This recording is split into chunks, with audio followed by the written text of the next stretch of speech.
Hello, everybody, and welcome to a long overdue another podcast, our first podcast of 2023 of the Caregiver's Toolbox. We provide education and information about senior care topics, and this will be our best podcast yet. Today, we have a great guest, Ron Gold, who I've got to know from talking with him a little bit about well-aware care, and then I found out that him and his wife had created or founded LeanOnWe, which is a private home care company. And basically, I said, Ron, you can come on the podcast as long as you promise not to become a competitor and move up into the Boston market, and I'll stay up here and not come down into New York. But Ron's got a great inspirational story about some things that he's overcome. And it's always good to get the perspective of another home care industry titan and knowing where things are going so that you can be rest assured that you're getting good information. Ron, thank you so much for coming on the show and being part of this. Probably one of the best podcasts of all time, just very humbly saying. Thanks so much for having me, Ryan. And yes, I promise not to come up to Boston. Well, hey, listen, even if you do, then we'll be friendly competitors without a doubt. There's only Is that probably friendly competitors in home care or in baseball? I just want to know. anything that we have to do. I mean, it all depends on who's winning, right? That's all that matters in that situation. But we've got about, I mean, I imagine you probably have like 4,000 competitors in your area. I think we've got about 1,800 to 2,000. So one more isn't going to change the circumstances whatsoever. So anyways, again, thank you for coming on. And I figure it's probably good for you to start out and just kind of let people know your background and kind of your story on LeanOnWe and how that was founded and how you got into senior care. I'd be happy to do that. Everybody has a story on why they got into senior care, and I certainly have one as well. It wasn't my first career. My first career was on Wall Street. I was always interested in finance and Wall Street. And after I graduated from college, I worked at a bunch of firms, including Lehman Brothers and Barclays, and I ran an international equity desk for the two firms, and that meant that I sold U.S. stocks to Asian stocks, I'm sorry, to US-based institutions. And it meant that I got to go out to Asia frequently, generally once a quarter. And I just loved that. It was so exciting to learn something about a different part of the world that I had heard so much about and get to know it. And I did that for 20, 25 years. And then almost 12 years ago, I was out riding my bicycle. It's something I did regularly. I would go out for 50-mile rides on weekend mornings with groups of friends. And on one particular Saturday of Thanksgiving, we were coming home when all of a sudden an out-of-control SUV comes barreling at us. The driver crossed the solid yellow line. She hit my buddy Zach, and then she hit me without braking. You have to understand that we're in a pace line and we're moving, and my eyes are locked completely on Zach's rear wheel. I can't look at anything else because if I do, I'm going to go crashing right into him. All of a sudden, I heard him scream. I look up. She's coming right at me, and I didn't know what to think because I had no time to evade. The only thing I could say to myself was, keep your head up high so it doesn't bear the brunt of that impact. And really, that was the last thing I remember. They said a helicopter quickly came to a nearby prep school and then medevaced me to the nearest trauma unit. They had radioed ahead. Trauma team was on standby, but they didn't expect me to survive. In case you're wondering, I did. Did you? That's always a good thing. It is a good thing. I woke weeks later from an induced coma, only to find out I was a paraplegic and I'd never walk again. And that was really the story. After 5 months, I came home to try to rebuild my life, and it's been certainly not the journey I had seen for myself back then. But we have to adapt, right? Yeah, I mean, I imagine that that obviously was a big left-hand turn or right-hand turn in the plans, and it certainly made a lot of things change, but it put a lot of things in perspective too. You know, the hitting the quotas of whatever job changes when your health goes downhill. And the old saying is, you know, a healthy man thinks it wants many things, a sick man wants only one, right? And that must have been basically what happened to you sitting in that hospital, knowing you had probably months, if not years, of rehab ahead of you.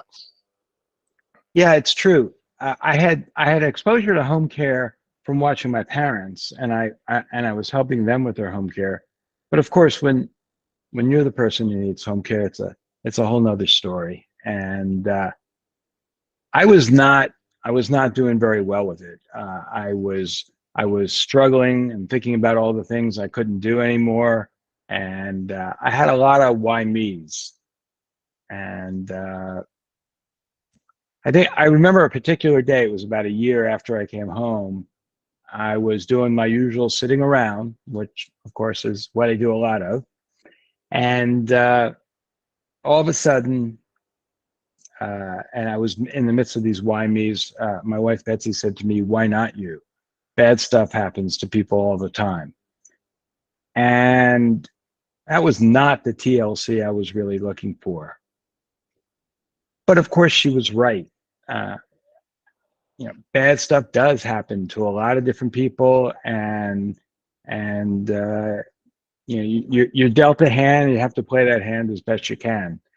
And I realized I needed to sort of change my attitude and not focus so much on what I couldn't do, not focus on so much as of being the victim, and really think of myself as a survivor and someone who could still do many things, even though certainly I became physically challenged.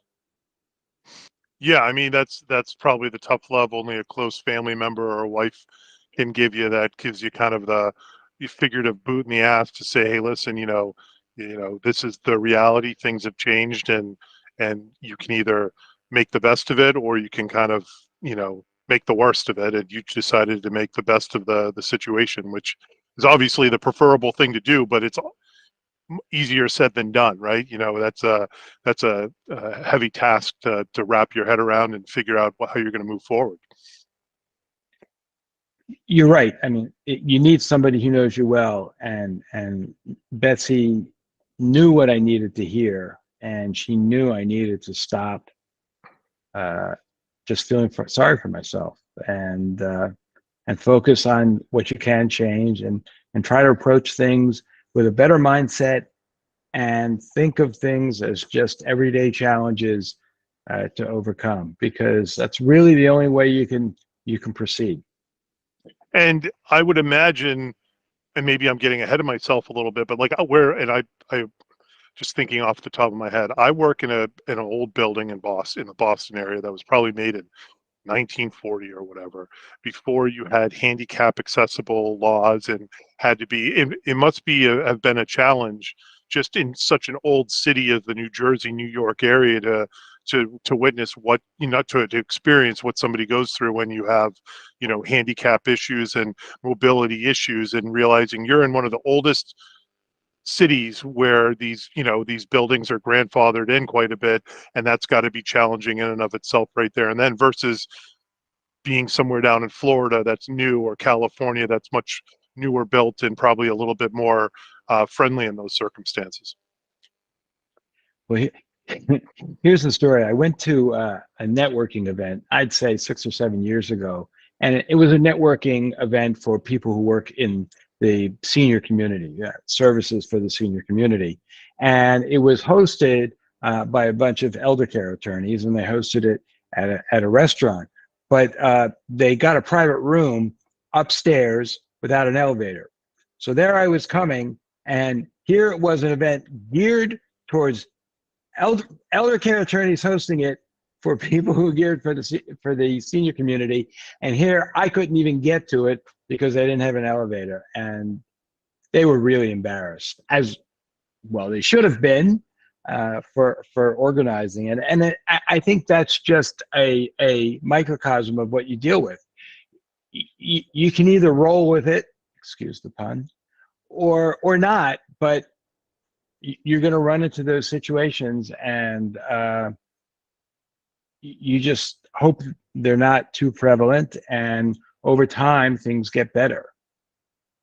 Yeah, and without a doubt, I had a neighbor growing up, and I haven't faced any challenge like you're describing, outside of my mom getting sick and passing away early. But that's kind of the circle of life. You're ideally, in the best scenario, you outlive your parents. But I just remember being a little kid. I don't know, remember why I remember it, but she was the nicest little old church lady that lived next to me, and I was probably being a stubborn, selfish little kid and talking about something. And she said, Ryan, you're complaining, you're complaining. Now, every situation in life, nearly every situation that you experience, somebody will have it worse than you do. And if you look at it through that lens, as difficult as it is, you always be appreciative of things you can do, or appreciative of the situation that you're in versus what somebody else could be in. So I mean, again, one of those things that's easier said than done in a lot of circumstances. But like you said, you either have to roll with it, and then I'm sure those elder law attorneys recognize that and realize that they made a mistake and apologized, and all you can really expect in that scenario is them to accommodate you the next time and learn from that mistake, and recognize it. It wasn't probably done in malicious. It was just like they didn't think about it because they've never had to deal with that challenge, and out of sight, out of mind, I imagine, trying to give them the benefit Yes, of the you're right. doubt. Absolutely. That's what it was. And I recognize it for what it was. And I didn't go there to and then make them feel badly about how Yeah. inconsiderate it was. It was a mistake, and you move on. I 100% believe that. One of the times soon after my accident, we were going out to dinner with my family, and I saw a guy in a wheelchair coming out of the restaurant, and he nodded to me or somehow acknowledged me, and I couldn't even acknowledge him because I was just so angry about my circumstance. It had nothing to do with him per se, and I couldn't even speak to him kindly or respectfully or anything like that. And after that, I was so embarrassed and ashamed of how I had acted, and that was sort of another one of those steps along the way. And Ron, you got to get your act together, because this is no way to go through. And more importantly, my kids were growing up. They were teens when I had my accident. Now they were moving into their 20s, and I'm like, they don't need me to help them with algebra or kick the soccer ball, but they do need me to how to teach them how to handle whatever life throws at you. And if I can't be an example of how they go about doing that, what kind of father am I? Yeah, I imagine there were a lot of those big level, uh, very high level conversations and thoughts about, like, well, just what you said with your kids, and the other thing is you have a wife that's standing by you, stood by you, no pun intended, but you know what I mean, and and you want to be the one that's making that even more difficult. You know what I mean? You're already in these really bad circumstances that she's going to stick through you with, and then let's add on top of that, a really cranky, grumpy, angry, defeatist human being. That's not going to make the situation any better either. And I'm sure that was something that went through your head as well, is like, listen, you know uh, everybody's got to handle this situation around me, and I can make it either as easy for them as possible, or I can make it as difficult for them as possible. And that must have been a decision that entered your head at some point in time, just like you were talking about with the stranger that you encountered. It did, and over time, it kicked in. And what happened is, I have actually more than just a spinal cord. I have some sort of secondary issues and chronic wound, and I now needed home care on an ongoing basis. And I, I I had helped my parents with their home care, but now this is going to be a chronic situation that's going to last for quite some time. and I realized that there aren't a lot. I guess my first reckoning, as I like to say, is that, oh, my good private health insurance from Barclays is not going to cover my home care. Like, whoa, what do you mean it's not going to cover it? Of course, that is the biggest misconception people have. They think Medicare or private health insurance is going to cover home care, and other than for a very short period of time upon discharge, it won't. And now I'm thinking, okay, I got to pay all this. I can either use a home care agency, or I can find someone on my own.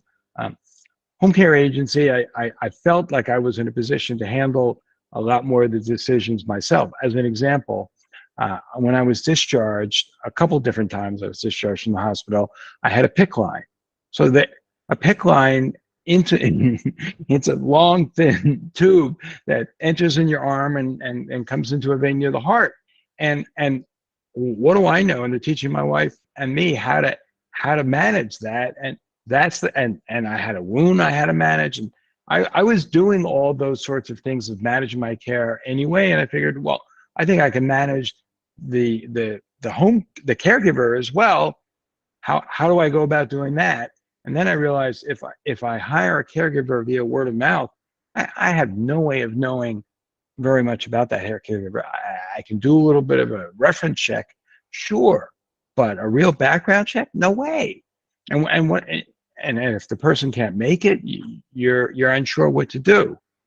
Um, so that was sort of the straits we were in, trying to figure out where to go from there.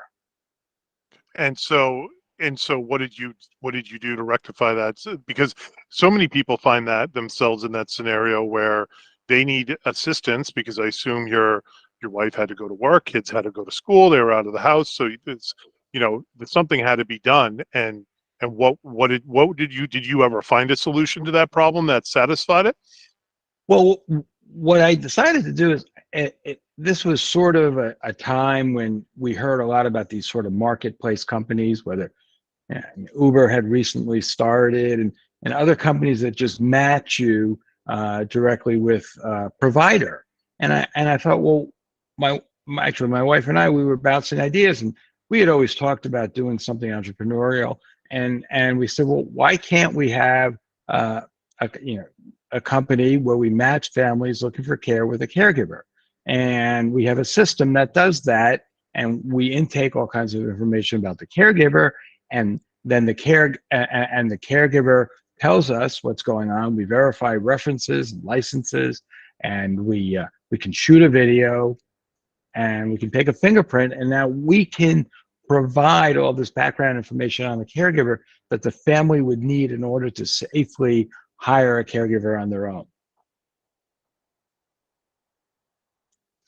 Sorry, I was muted. And so that ended up being not only a success for you, but ended up becoming a business that brought you into the next chapter.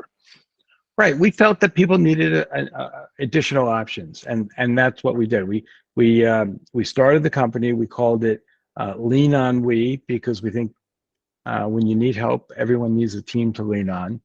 And and we created this sort of matching algorithm to match families looking for care with caregivers. And we've been doing it for 8 years now, and we've helped thousands of families.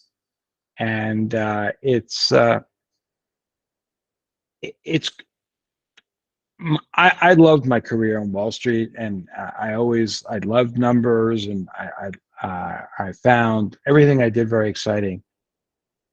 But at the same time, now I can see, of these thousands of families, we are having a direct impact on their lives in a much more visceral way than I did in my career in finance. And it's a nice change, and we're finding it very rewarding. Yeah, I would imagine. We have a wall um, that's dedicated to just all the thank you emails and thank you cards that we've gotten, because as you know, this is a tough industry, and you can have those 5 to 10% of families that that maybe make it a struggle to go into the office sometimes. I mean, that's just the reality that, it can be difficult. And sometimes we call it the wall of fame, where it's just a reminder of the good things we're doing. Even when it's tough, we're doing good things, even though it may feel like we're, you know, pushing the stone up the hill only for it to crumble back down right when we think we're getting to the top, right? And that's but when you get those emails, when you have families call you up and thank you for everything you've done, that makes it that much rewarding. And I tell people, like, I get to help people. I get paid to help people, and that's a really good way to make a living. Not that selling securities isn't a fine way to make a living, but like you said, it doesn't have that personal experience. It's just numbers on a screen, and were you positive 0.5% or 1% today or whatever, however that whole thing works. But I imagine that, you know, with just so I understand, and you employ the caregivers as well. It's not just No. no, so it's just the matching and getting and letting them be able to do the background checks and understand who's going to be coming in the home. Well, we do the background check. Yes. But we take a fingerprint and we send that to the FBI, and that's as much of a background check as that you can do. I mean, when you watch when you watch the cop shows on TV, Law and Order, they don't say, "Oh, why don't we get his social security number and check his background?" No, it's, we want a fingerprint, and that's what you do. Uh, Our thinking is, if we can do all that and bring that to the table, so a family looking to hire has the peace of mind that this person's been given as good a check and it's not really just about background. It's also about personality. Is this you do an interview or you get to know or you meet or anyhow you engage with the caregiver, you find something about them and you see if there's a right fit, because it's not just about whether the caregiver has experience dealing with Parkinson's or Alzheimer's.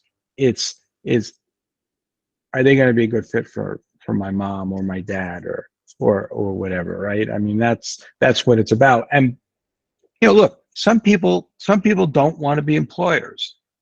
That's perfectly fine. There are things you need to consider about being an employer, how to pay and workers' comp and things like that. And we certainly tell people how to go about doing that. But for those people who are okay employing themselves, it's a great tool and a great additional option for them. Yeah, Minute Women used to be that model until shortly after I took it over, I decided to go into the employment model. So there's definitely different ways that you can go about it, and there are families that really like doing it where they have control and they can be able to manage that person, and there are pros and cons to it without a doubt.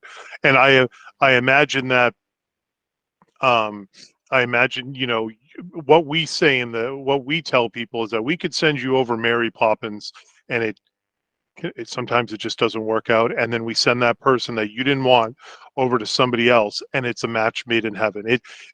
And sometimes there's no rhyme or reason for it either. Sometimes it's just you can't even pinpoint it.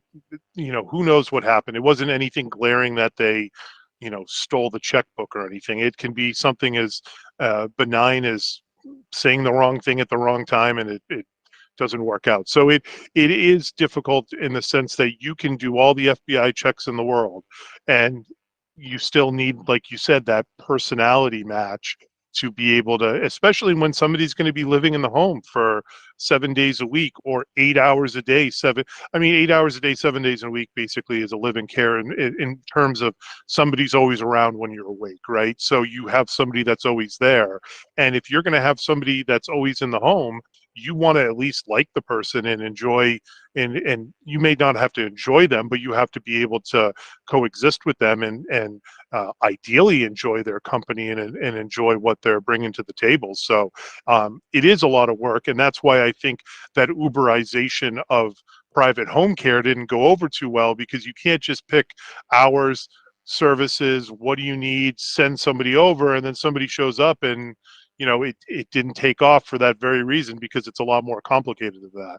I mean, I don't know if you remember that coming out and what your thoughts were, but I told people, I was like, I may sound like the typewriter salesman when the computer came around, but I don't see this thing working out the way that they see it working out, but we'll see what happens. And I ended up being right on that one. I guess the blind squirrel gets a nut every once in a while. But I mean, was that your experience when you saw these types of things coming in where it's like, this is going to be a challenge to match people and you can't just do it through an app?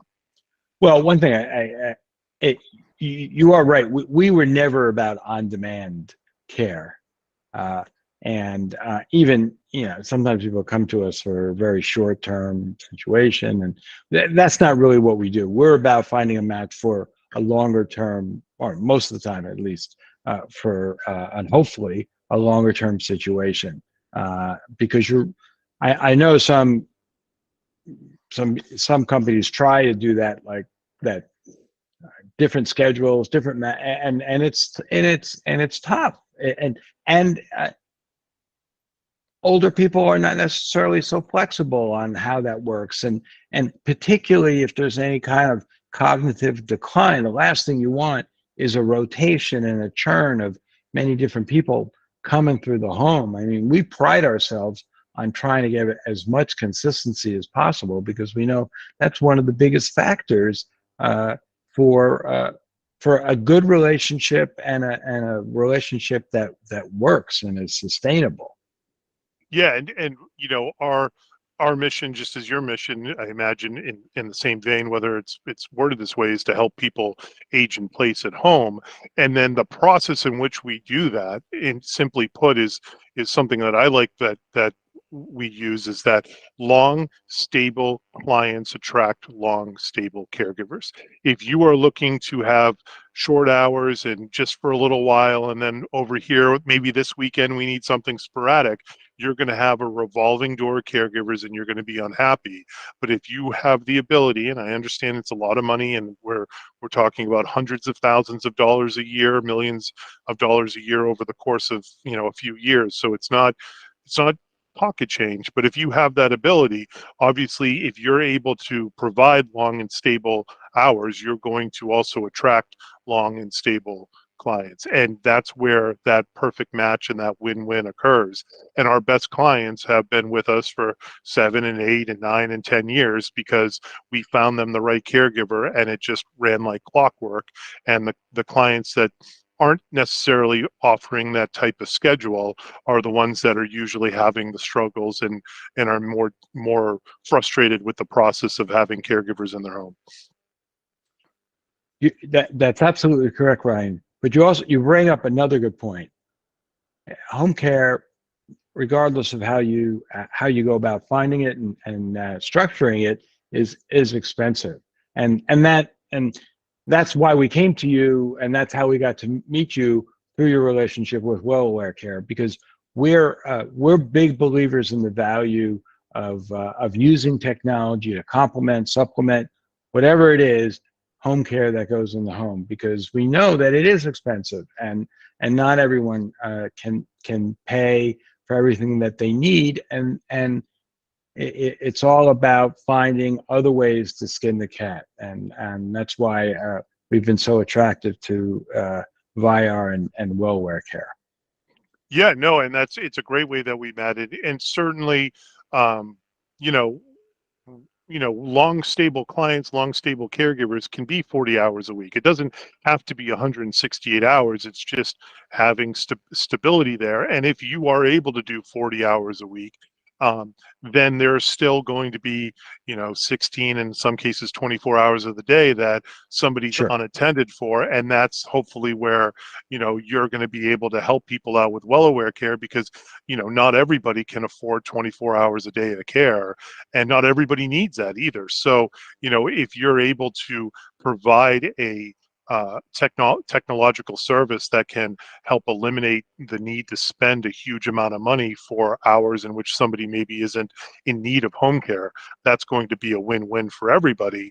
And obviously, with your experience and your untimely need for home care services, you realized, firsthand, like how quickly this turns into kind of a tornado sometimes of difficulty and trying to figure all this out. All the while, there's medical bills racking up, and insurance isn't going to pay for any of this home care stuff, and that makes it even more challenging for families. So, I mean, I think that's great that you were able to kind of see the forest through the trees, because as we've talked offline, sometimes I'm worried that private agencies are so focused on week to week numbers, because we live on, you live on it, I live on it, we know what the hours we're billing per week are, because that's the barometer of whether we're able to break even and make money, or if we're losing money that week. This allows there to be another solution that doesn't have to necessarily cost so much money for seniors. Brian, how do you succinctly describe the features of IR and WellWare Care? So we explain WellAware Care as a hardware integrator. We are a software dashboard that takes already existing technology and plugs it all together to provide easy to read data points and customized alerts for seniors and their families. And obviously, as we've talked about, the number one alert people want is when a fall occurs on the ground. But other alerts are when somebody's been sleeping a lot or not sleeping a lot, bathroom usage, where they're spending time in the home, how long they're in the house for, and a lot of other data points that these very smart devices can pick up on in somebody's house. So that's how we usually describe WellAware Care.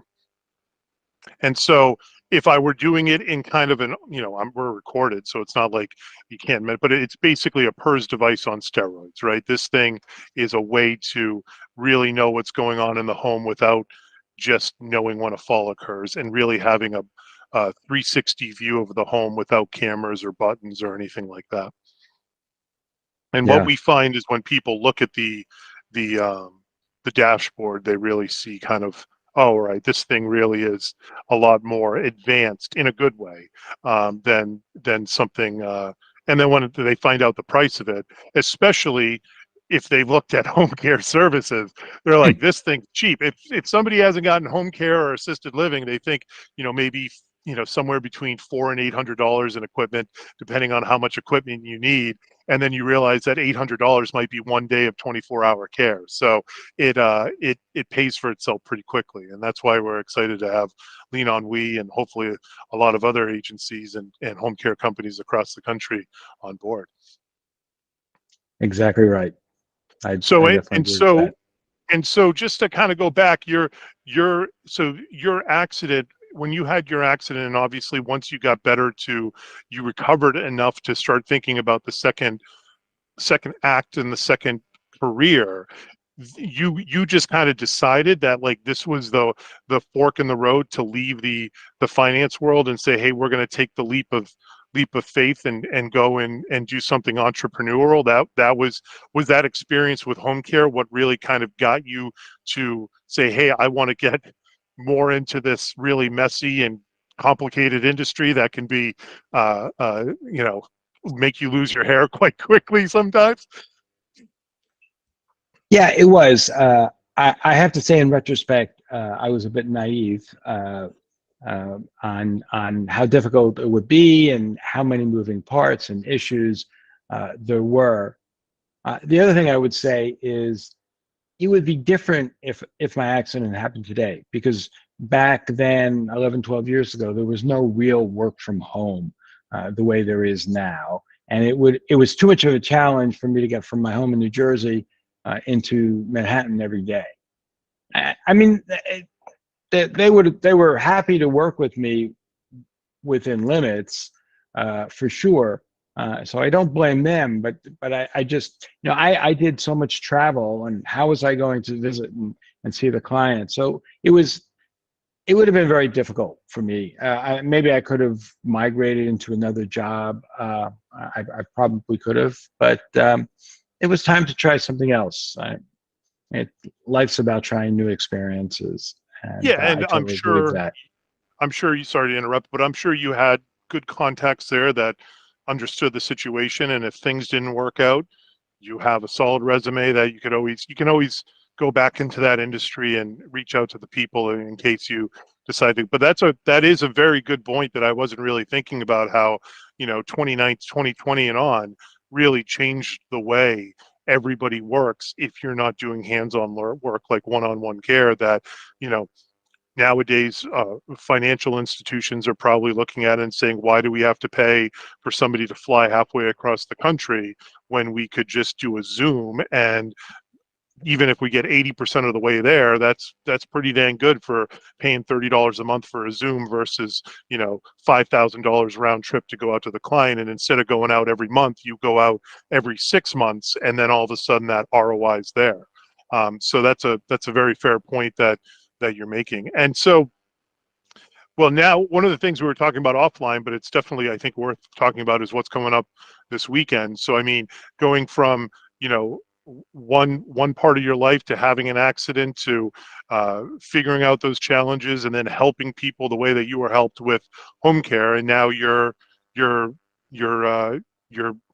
entering a marathon, from what you told me, correct? That is correct.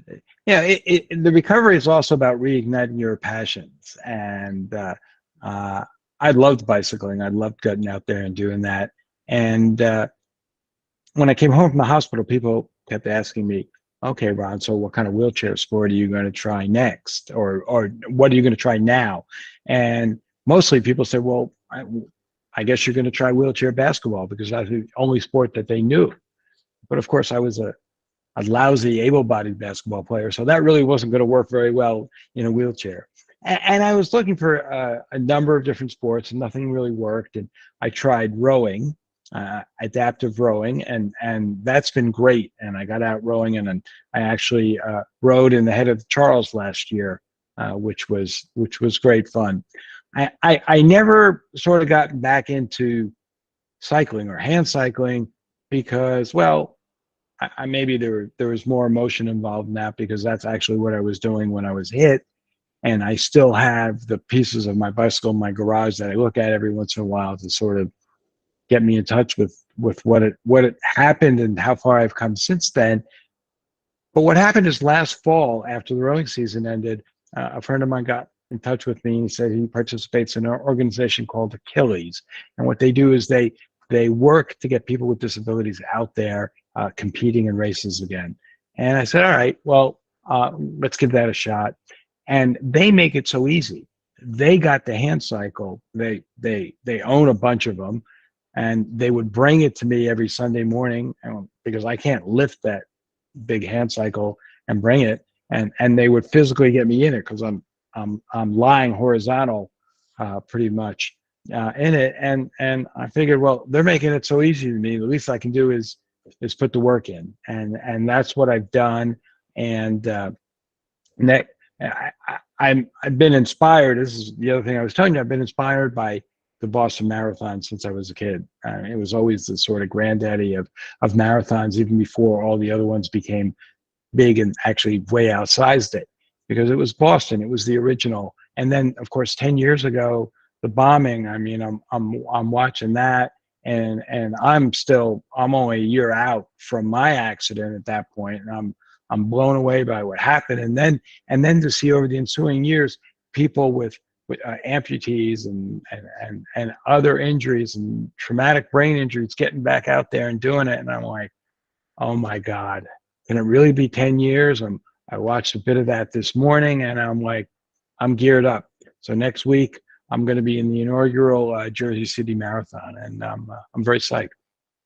Yeah, that will be a great that will probably be a great moment for you when you get across the finish line, and hey, listen, it's maybe reignites a passion that you end up doing more often than before. I assume, I mean, this is why I'm me and I ask the dumb questions that hopefully others are thinking. I imagine that you had to do a lot of training for this to get back into the ability to go that long, even if you're cycling 26 miles is still 26 miles. And you were talking about getting out on the road and, obviously understandably being hesitant about that because of what happened to you. Where did you do your training? Was it on the road again, or was it in more of a confined area where you obviously didn't have the risks that are associated with being on the road? I haven't been on the road since. Yeah. I've only done it in the park, because not only because of what happened to me, but the hand cycles are very low, and they're hard to see if you're out in the open road. We have a park path system near me. It's a 6 mile path, so I've gone back and forth, 4 loops, two full cycles, and that's 24. And I added a couple circles, and I got to 26. But yeah, I've been there every week on Sunday mornings, sometimes on Saturdays. I've been able to go into Central Park in New York and go around Central Park, which was very great experience as well. And I've got some weights at home, and I'm an athlete again, so that's a lot of fun. Yeah, that's got to feel good, and it'll be great. I imagine. Are you doing it? Um, are you doing this to raise money for a certain cause as well, or is this just this time for you? Or because if so, obviously, if you send us the link, I'll post it, and we can be part of that and help out in that way as well. Yeah, thanks for that, Ryan. It Every year I've been participating in something called the Walk to Believe, which is a benefit to support Eric LeGrand, who's a friend of mine. He was injured in a Rutgers football game, and it's really raising money for the Christopher and Dana Reeve Foundation to support the cure for spinal cord injuries. And they do that every June, and I've been raising money every year, and I've raised several $100,000 over the course of the 10 years since my injury. But this year, I'm not doing that, and I'm not raising money in Jersey City.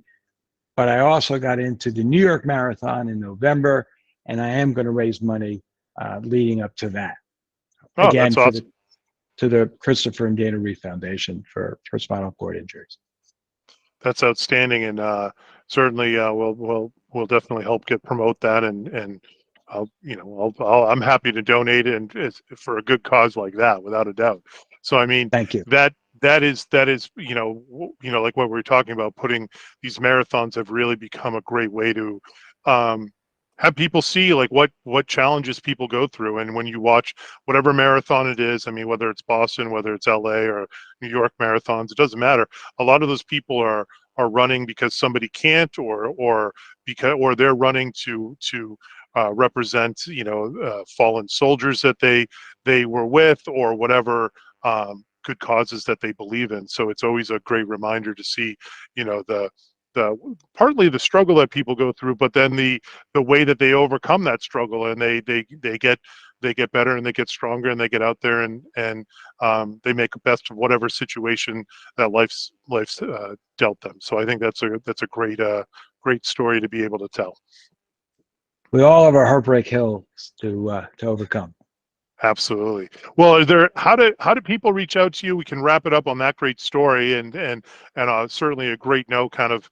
But how do people reach out to you if they're in their area, if they're interested in learning more about you or LeanOnWe? I'm sure you're happy to have these conversations with people and get the word out about all the great causes that you believe in. I am. Well, thank you very much. We have a website, LeanOnWe.com, LeanOnWe.com. You can find me on social media pretty easily. I'm active on LinkedIn and Facebook and others. And or you can always call me at 917-525-2174. Awesome. Any final parting words for the millions of people that may listen to this? Probably not. Hundreds of people that will listen to this. I just want to say that I've really enjoyed the conversation, Ryan, and I just looked up at the time, and I didn't realize we had been speaking so long. So that's a great sign, and thanks for having me. Thanks for coming on, and it was a great conversation. And I definitely like having people on that help others. And this podcast gets listened to by a lot of people out throughout the country, and it's not just in Massachusetts or even the East Coast. So messages and inspiration and education and information on that can help swaths of people and a lot of people broadly is always a good thing. So I think we accomplished that today. And signing off, but thank you to all our listeners for listening to this great podcast, and we'll catch you on the next one. Thanks so much, Ryan.